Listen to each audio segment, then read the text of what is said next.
এক সপ্তাহ ধরে সরকারি হাসপাতালে এক্স-রে মেশিন কার্যহীনভাবে পড়ে রয়েছে। অসুবিধার সম্মুখীন হয়ে পড়ছে রোগীরা। এ ধরনের এক অভিযোগ দায়ের হয় সিএমওতে। এরপরই হাসপাতালে ছুটে এলেন রোগী কল্যাণ সমিতির চেয়ারম্যান পার্থপ্রতিম রায়। জানা যায়, কোচবিহার এমজেএন মেডিকেল কলেজে প্রতিদিনে গড়ে ১০০ থেকে ১৫০টি এক্স-রে হয়। গত এক সপ্তাহ ধরে কোচবিহার এমজেএন মেডিকেল কলেজের এক্স-রে মেশিন বিকল হয়ে পড়ে থাকায় গরিব মধ্যবিত্তদের বেসরকারি প্রতিষ্ঠান থেকে এক্স-রে করাতে হচ্ছে, যার ফলে রোগীরা হয়রানির শিকার হচ্ছেন। আজ অভিযোগ জমা পড়ার পরই হাসপাতালে ছুটে এলেন রোগী কল্যাণ সমিতির চেয়ারম্যান পার্থপ্রতিম রায়। তিনি এসে টেকনিক্যাল টিমের সাথে কথা বলেন এবং ২৪ ঘন্টার মধ্যে এক্স-রে পরিষেবা স্বাভাবিক করার নির্দেশ দেন। আমরা শুনে নেব তিনি কি বলছেন। বিষয়টা একটু টেকনিক্যাল, অনেক জটিল বিষয়। তো মেশিন খারাপ হয়েছে, পেশেন্টরা ভুগছে এবং হ্যারাস হচ্ছে, এটা আমাদের কাছে প্রায়োরিটি। তাই প্রথম দিকে আমাদের কাছে খবর ছিল যে খুব সামান্য একটা ইস্যু হয়েছে, সেটা সারাই হয়ে যাবে। সেটা সারাই করে ফাংশনিং হয়েছিল, কিন্তু তারপরে আবার সেটা নন ফাংশনিং হয়ে পড়ে। তো স্বাভাবিকভাবে 7 দিন এইভাবে অতিক্রান্ত হয়ে গেল। ইতিমধ্যে আমরা বার দুয়েক এটা নিয়ে কথা বলেছি, এমএসবির সঙ্গে কথা বলেছি, ইঞ্জিনিয়ারদের সঙ্গে কথা বলেছি। তারা আমাদের আশ্বস্ত করেছে হয়তো খুব সামান্য টেকনিক্যাল ফল্ট আছে, হয়ে যাবে। কিন্তু সেটা হচ্ছিল না বলে আমি আজকে নিজেই আসি এবং ইতিমধ্যে সিএমওতে একটা কমপ্লেন জমা পড়েছে, তার কপি আমাদের কাছে এসেছে।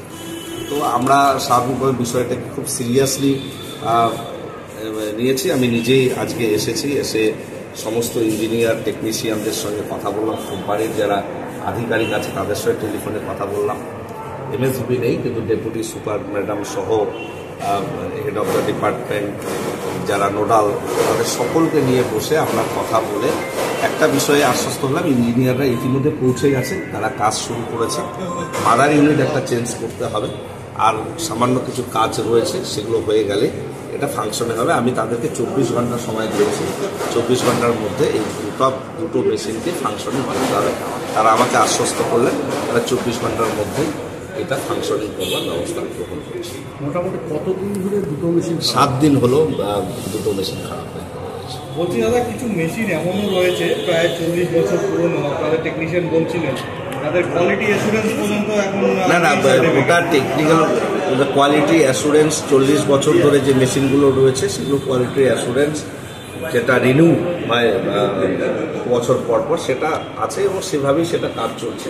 সেটা কোনো টেকনিক্যালি অসুবিধে নেই।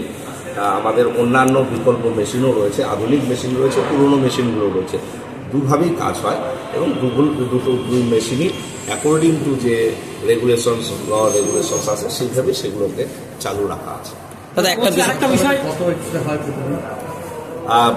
এখন পার ডে 101 থেকে 120 এক্স-রে প্রত্যেক দিন, 50 and 60 অ্যাভারেজ। কিন্তু লাস্ট 1 মাস 2 মাস ধরে আমরা যেটা লক্ষ্য করছি 150 পর্যন্ত পার ডে হয়েছে। তবে 80 থেকে 120 স্ট্যান্ডার্ড যে অন অ্যান অ্যাভারেজ প্রতিদিন হচ্ছে। এই গত 7 দিনে যে বন্ধ আছে, সমস্যা হচ্ছে তারা বাইরে থেকে করিয়ে আনছে বা আমাদের মহকুমা হাসপাতালগুলোর সাপোর্ট আমরা এক্ষেত্রে পাচ্ছি, কিন্তু সেটাতে প্রবলেম হচ্ছে। রোগীরা হ্যারাসমেন্ট হচ্ছে, ইন হাউস বেশ কিছু পেশেন্ট তাদেরকেও বাইরে করাতে হচ্ছে, এটা দুর্ভাগ্যজনক। আমরা তাই জন্য তড়িঘড়ি কতটা দ্রুত সম্ভব এই মেশিন সারাই করানো যায় এই ব্যাপারে উদ্যোগ গ্রহণ করি। এই যে ব্যাকলগটা তৈরি হলো, এই ব্যাকলগটাকে ক্লিয়ার করবার জন্য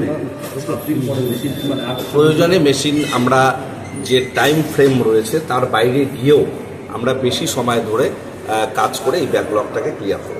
আরেকটা বিষয় বলছি যে মাতৃমার সামনে এবং এই আমাদের মূল বিল্ডিংয়ের পেছনে বেশ কিছু জায়গায় কিছু নোংরা আবর্জনা, হাসপাতালের চিকিৎসা নোংরা আবর্জনা দীর্ঘদিন ধরে পড়ে রয়েছে, মানুষ যেতে পারছে না।